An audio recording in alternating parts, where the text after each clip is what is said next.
de Cabral à ilha de Vera Cruz. Deixando Lisboa para trás, as naves de Cabral seguiram rumo ao sul-sudoeste, embaladas por ventos favoráveis, fazendo saltar os peixes voadores, tão comuns na cercania da Ilha da Madeira. Atravessando a ilha, que os espanhóis chamavam de Golfo de las Yeguas, a frota apontou as proas em direção às desejadas Canárias, ilhas que pertenciam à Espanha e cuja soberania Portugal tanto lutara no século anterior. A conquista desse arquipélago foi o objetivo inicial e nunca alcançado do ciclo de navegações iniciada pelo infante Dom Henrique. No sábado de março, 14 de março, entre 8 e 9 da manhã, a frota já estava em frente à Gran Canária, a maior das 7 ilhas do arquipélago. Bom tempo e bons ventos permitiram que a distância de 700 milhas náuticas, cerca de 1.300 km, fossem percorridas em 5 dias, a uma velocidade média de 5,8 nós, ou cerca de 10 km por hora, um ritmo excelente para a época. No dia seguinte, uma calmaria deteve a esquadra, que se manteve quase imóvel. Cerca de 100 km após as Canárias, começaram a soprar ventos alísios do nordeste, que 8 anos antes haviam conduzido Colombo à América.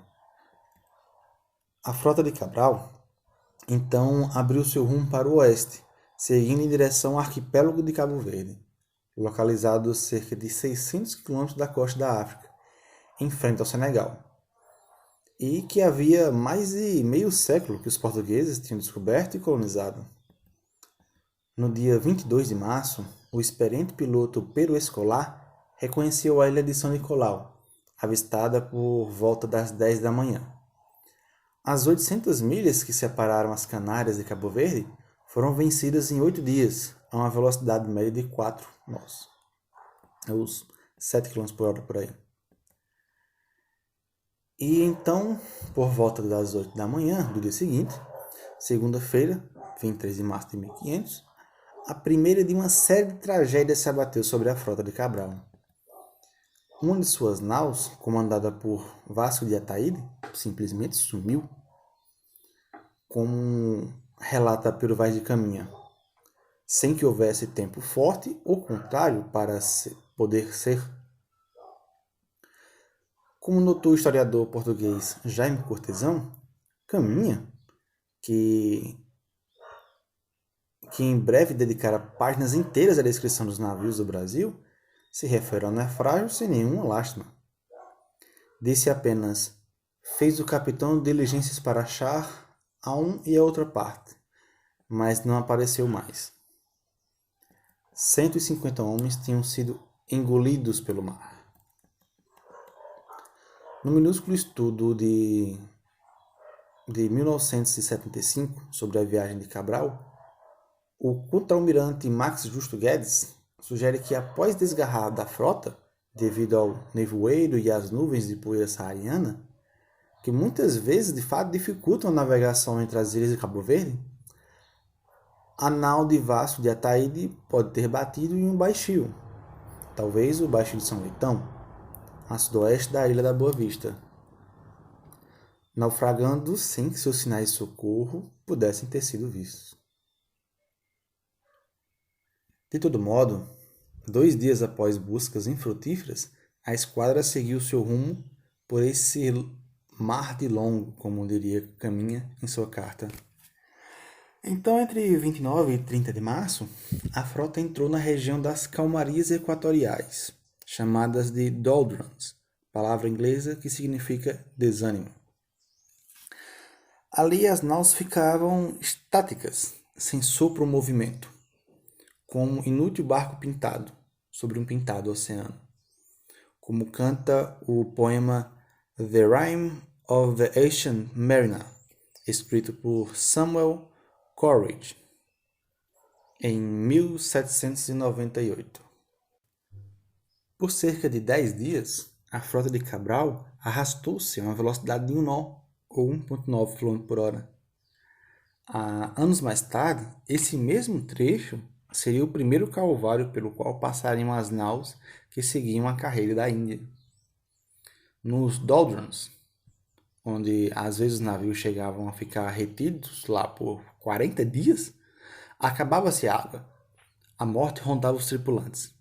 As velas pendiam, frouxas, no ar escaldante.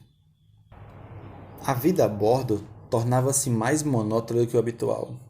Quase todas as atividades de lazer eram proibidas. Ainda assim, sempre que possível, os marujos dedicavam-se ao carteado. Quando os padres os pegavam em flagrante, tomavam os naipes e atiravam ao mar.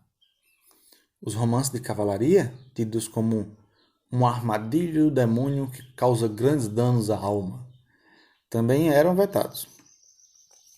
Havia teatro a bordo, mas sempre teor religioso, enfadonho e repetitivo, cada novo dia anunciado pelo canto dos galos e pelo batido das ovelhas que os capitães tinham direito de levar para a bordo.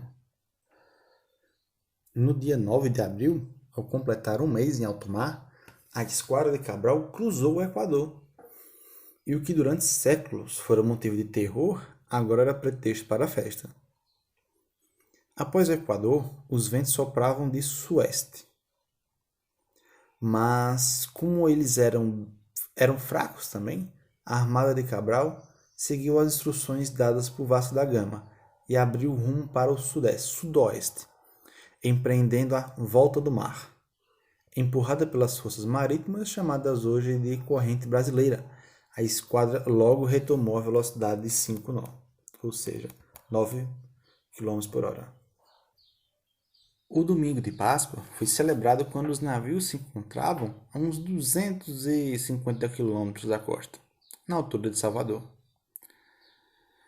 2 dias depois, próximo dos Recifes, depois chamados de Abrolhos, a aglutinação de Abra os Olhos, a frota deparou com sargassos flutuantes.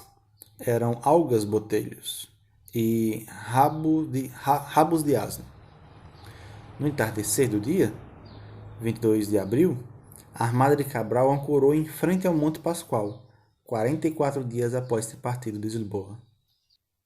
No momento em que o sol radiante inaugurou a primeira manhã do Brasil, a 23 de abril de 1500, surgiu a visão do Monte Pascoal, das serras que o cercavam, das aves, das flores, dos frutos e dos homens nus que se encontravam na areia, no limiar entre a terra que deixaria de ser deles e o mar que lhes trazia a mais importante novidade de suas vidas. Essa visão e esse momento não remetem ao observador de volta apenas o dia em que Portugal partiu de Lisboa, mas parece impulsioná-lo à própria aurora de Portugal. Sim, porque o impulso que estava conduzindo Cabral da Europa até a Ásia e o levar a descobrir o Brasil no meio do caminho, era um pequeno movimento na grande sinfonia que configura o processo de expansão dos portugueses ao redor do globo.